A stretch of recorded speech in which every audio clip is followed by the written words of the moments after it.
The Summer Olympic Games begin July 26th in Paris, France.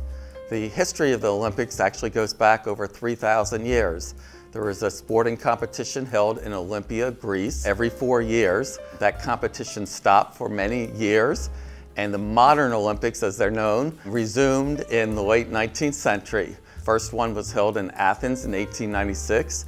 It was followed up with Paris in 1900, and every 4 years until 1924, when the games were again held in Paris, and they were separated into a summer and winter games. That was continued all the way till 1992.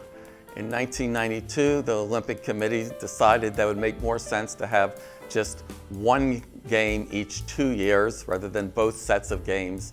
The upcoming Olympics in Paris will feature about 10,500 athletes from over 200 countries participating in about 35 different sports.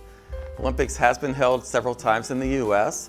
The first U.S. postage stamps for the Olympics were for the Winter Games in Lake Placid in 1932. And then subsequently in June 32, there were 2 postage stamps issued for the Summer Olympics, which were held in Los Angeles. U.S. also hosted the Winter Olympics again in 1960. The first time the U.S. issued Olympic stamps when they weren't hosting the Olympics was 1972.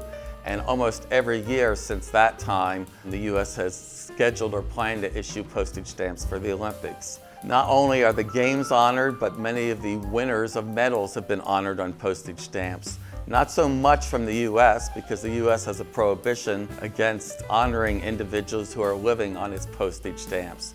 But the U.S. does have some Olympic medal winners that have been honored following their deaths, people like Jesse Owens or Babe Zaharis and Jim Thorpe. Olympics and sports in general are certainly one of the most popular topics for stamp collectors.